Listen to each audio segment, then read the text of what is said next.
Саламу алейкум, дорогие телезрители! После достаточно долгого перерыва с вами снова Лезги Хабарар, лезгинские новости. И в сегодняшнем выпуске. Делегация Ярославской области посетила Дербент. Благотворительные акции прошли в ряде районов Юждага. Землетрясение магнитудой до 6 баллов произошло на севере Азербайджана. А теперь об этих и других новостях подробнее. –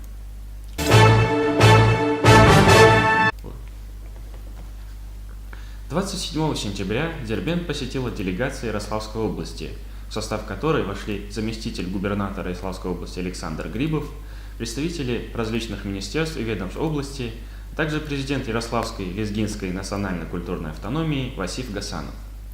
Как сообщает официальный сайт города, в ходе своего визита гости в сопровождении работников город-администрации осмотрели жемчужину Кавказа, крепость Нарынкала. Далее гостей принял у себя глава городского округа город Дербент имам Яралиев, который рассказал об уникальной истории Дербента.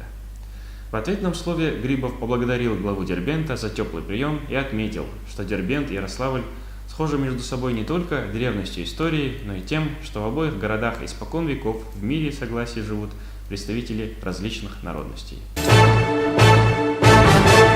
Благотворительность в последние годы постепенно становится важной частью жизни Южного Дагестана. Прекрасный пример тому показала недавно семья Рамазановых из села Касумшир.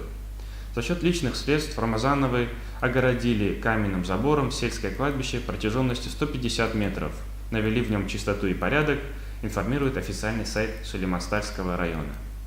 Глава района Нариман Абдулмуталибов тепло и сердечно поблагодарил главу семьи Рамазана Рамазанова за доброе деяние, пожелал его семье здоровья, счастья, благополучия и вручил благодарственное письмо. С 2009 года в Ахтымском районе функционирует благотворительный фонд просвещения. За короткое время своего существования фонд провел множество благотворительных акций, а также создал некоммерческую организацию «Возрождение». На днях фонд просвещения провел очередную акцию. Была оказана материальная поддержка семьям из селения Филь, пострадавшим в результате аварии на горной дороге. Об этом сообщает официальный сайт муниципалитета. Этот известный всем трагический случай не остался в стороне от внимания президента фонда просвещения Махмуда Абдулкеримова, который распорядился оказать материальную помощь пострадавшим от аварии семьям. 30 сентября делегация фонда приехала в селение Филь для вручения 5 адресатам благотворительной помощи, денег в размере 100 тысяч рублей. 4 октября, в день празднования великого праздника Ид-аль-Адха, по-лезгински Курбан-Сувар, представители молодежного департамента Федеральной лезгинской национально-культурной автономии и благотворительного фонда «Надежда» провели праздничную акцию по раздаче мяса семьям нуждающихся.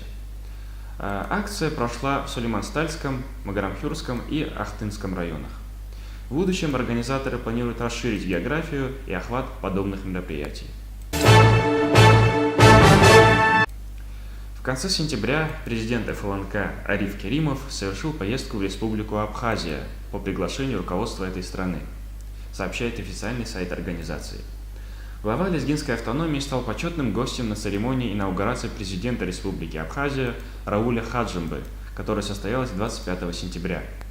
В торжественной церемонии приняли участие помощник президента РФ Владислав Сурков, заместитель председателя Совета Федерации Ильяс Умаханов, представители Совета Безопасности, Совета Федерации, депутаты Государственной Думы, главы республик Северного Кавказа, а также председатели народных собраний непризнанных республик Нагорный Карабах и Приднестровье.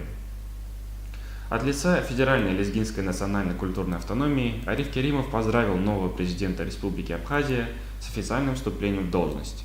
Он подчеркнул, что лезгинский народ с уважением относится к справедливой борьбе абхазов за свою самостоятельность и выразил надежду, что первая официальная встреча позволит наладить тесные связи между двумя народами.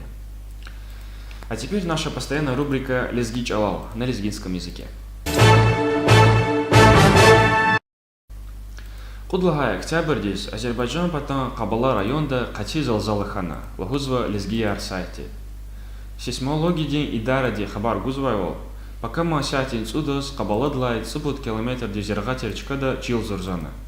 Залзала день Кативол Ргут Балтир, Кабала день Кане Уадбал. Мат Худ Залзала Шикидахана. Залзала день Югни Чкадал Кативол Ргут Балтир. Патарио Гуайхурера Нишехера Кудья Водбал.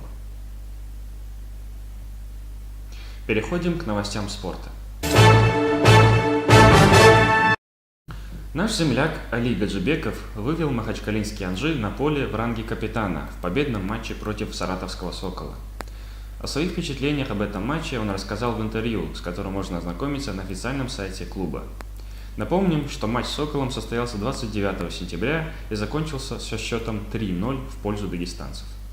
На данный момент команда с 21 очком находится на 4-м месте в первенстве футбольной национальной лиги России. Лезгинский каратист Халид Халидов, выступающий за сборную Казахстана, стал бронзовым призером азиатских игр в корейском Инчхоне, сообщает Лезгиспорт. Лидер сборной Казахстана, родом из села Архит Хивского района, живет и тренируется в городе Актау, который известен многочисленной лезгинской общиной. В поединке в весовой категории свыше 84 килограммов Халидов встретился с Айбеком Юлдашевым из Туркменистана. Двукратный призер чемпионата мира уверенно выиграл эту встречу 8-0. Схватка не продлилась и 1,5 минуты, не помешало атлету и небольшое рассечение. На пути к поединку за 3-е место спортсмен победил Вай Кит Лоу из Макао, но в полуфинале уступил Алмутаири Рашиду из Кувейта. И напоследок небольшое объявление. Лезгинами северной столицы нашей Родины организован любительский клуб смешанных единоборств Леки СПБ, который на данный момент функционирует по адресу город Санкт-Петербург, улица Сортировочно-Московская, дом 20. Леки СПБ приглашает всех желающих, как по одному, так и с семьями, а также приглашает сотрудничество тренеров.